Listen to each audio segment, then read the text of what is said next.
Subscribe करें हमारे regional music channel DJ Raju बगला नाबाड़ी आइकन को हमारे लेटेस्ट वीडियो सबसे पहले देखने के लिए। दोस्तों आप लोगों के बीच मिस्टर कमलेश उरांव और मिस निकी भारती, कॉन्टैक्ट नंबर 9430700925। आप सुन रहे हैं डीजे आनंद लांगेहार। डीजे राजू बगला नाबाड़ी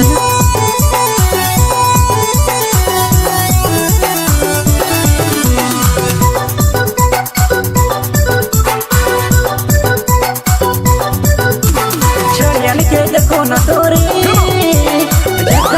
दिल करेला। डीजे राजू बगला नाबाड़ी न तोरे मोर मन करेला।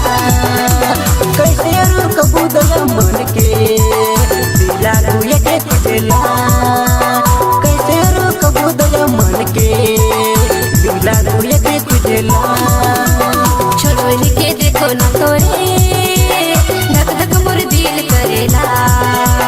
छोड़ के देखो न तोरे अक बक मोर मन करेला। कैसे कबू गुया मन के दिला गुया के खोजेला। डीजे राजू बगला नाबाड़ी दिला गुया के खोजेला। डीजे आनंद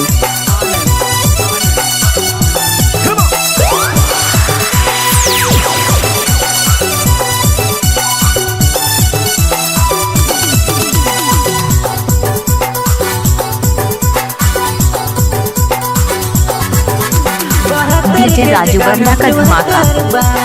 धड़केला है रे मोर दिल बार बार।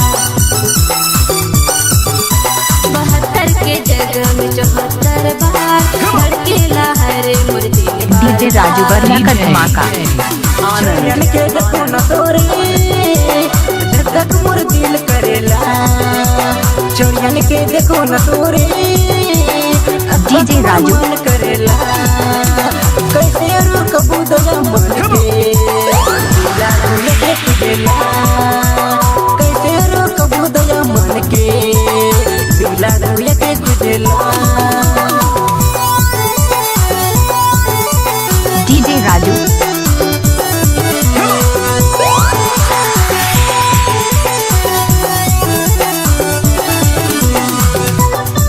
डीजे राजू मुडल मुडल पिंदी से गले चोरी मान छोड़ा मान के रे लो भाई देवे ना। डीजे आनंद डीजे राजू चित्र चिकन बोली के काले छोड़ा मार छोड़ी मन के रे फसा ले ना।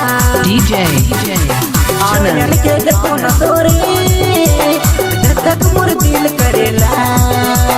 चोरियन के देखो न तोरे डीजे राजू बगला नाबाड़ी मन करेला। कैसे कबूदया मन के दिला गुया के खुजला।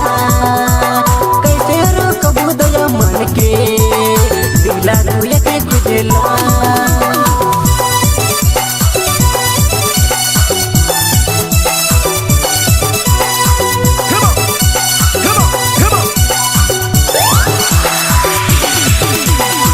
डीजे आनंद डाउनलोडिंग सेंटर जुबली चौक लातेहार। डीजे राजू बगला नाबाड़ी नहीं जाना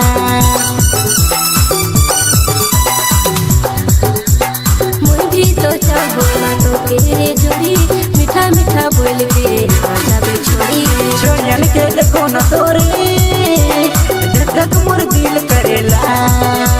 छोड़न के देखो न तोरे अकबक मोर मन करेला। डीजे राजू बगला नाबाड़ी दिला गुया के खुजला। कैसे कबूदया मन के दिला गुया के खुजला।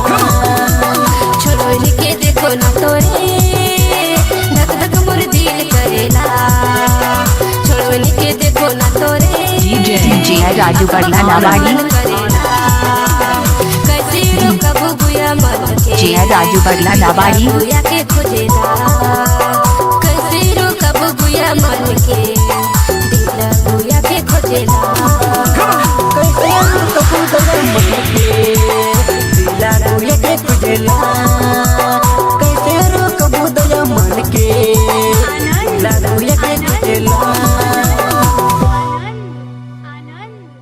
डीजे राजू बगला नाबाड़ी